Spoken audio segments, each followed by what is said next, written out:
Now, the reason for this visit is to consolidate and further develop our bilateral relationship at every level. And at the center of it is our understanding, which we have actually forged in the context of NAFTA. Now, to this end, this morning I had a comprehensive and fruitful conversation with Prime Minister Harper. On the balance, our dialogue was very positive, and we reviewed the main issues that are of interest to us. Firstly, in terms of the economy, both leaders, we agreed on the need to work jointly to make North America the most competitive and productive region in the world.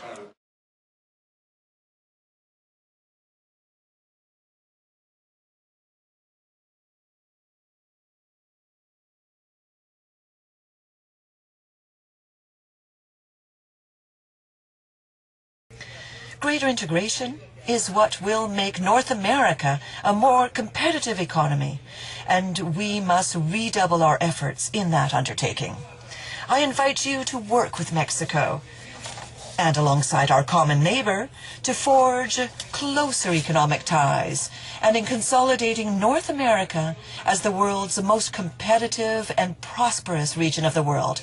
Together we can make that a reality.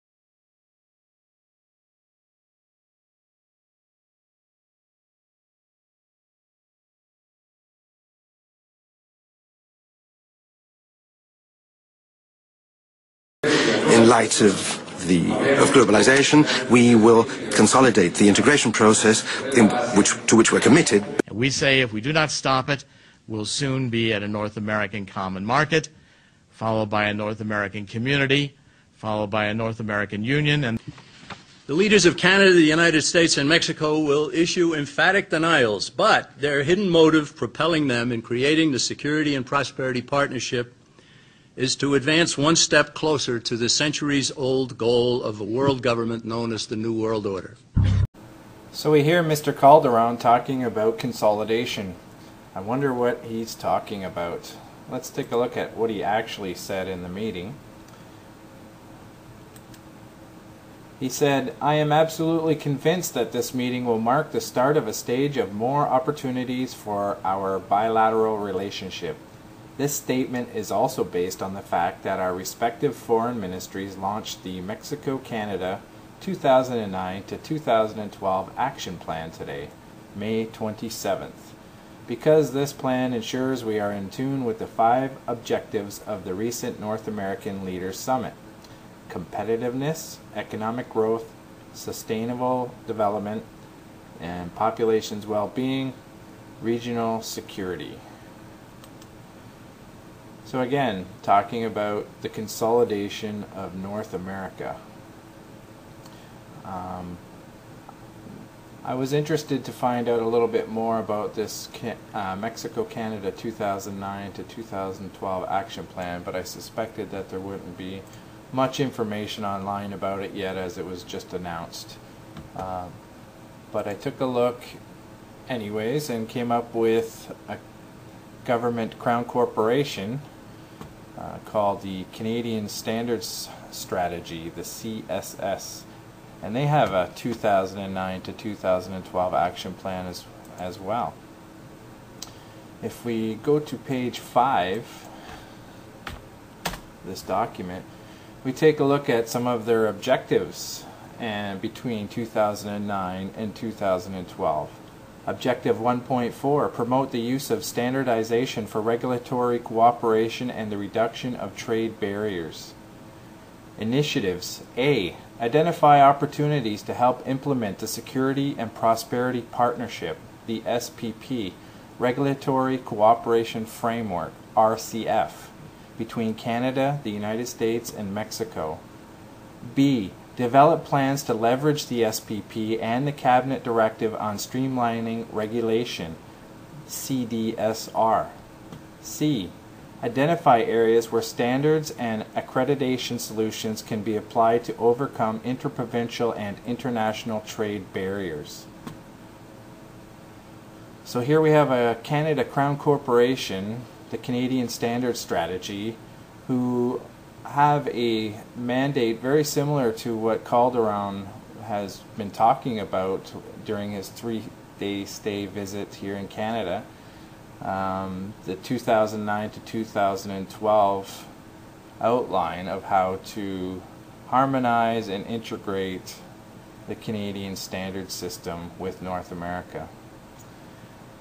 We're paying for this too, by the way. That's one of the bonuses. Now, I kept searching for information and came across another document, not directly related to the visit of Calderón, but this is a policy paper by Focal, and it talks about the Canada-Mexico relationship, the unfinished highway. And if we take a look at what they have to say about Fox's involvement in the Security and Prosperity Partnership, they mention about a common currency. I'm just going to try and cue it up here for you so you can take a look. As ambitious as his domestic agenda, Fox's foreign policy set out to change Mexico's place in the world by fostering a stronger and more activist role for Mexico in the hemisphere and in multilateral fora, by promoting democracy and human rights in the world, by reaching out to Mexican communities abroad, and by diversifying Mexico's foreign relations, but also, and very importantly, by anchoring the future of Mexico to North America with a long-term vision of process of integration, which included inter alia the creation of supranational institutions, labor mobility, the establishment of social funds to reduce regional asymmetries, and eventually a common currency. And here we get back into consolidation. In this reform, Mexico has looked to Canada not only as a model on how to encourage the consolidation of democratic institutions and to foster sustainable development, but also as a strategic partner. So there you have it, folks. It looks like the Security and Prosperity Partnership framework is allowing them to move ahead with the consolidation of North America, the deep integration, harmonization of our standards, our institutions, taking away our ability to self-govern in many, many areas. Once we are hitched up to these international agreements with Mexico and the United States, it's going to be very difficult for Canada to chart its own direction if our partners decide to go in another. If anybody comes across any other information on this 2009 to 2012 agenda that they just laid out this May 27th, please feel free to forward it on, and I'll give it a look and maybe present it in a video form like this. Thanks.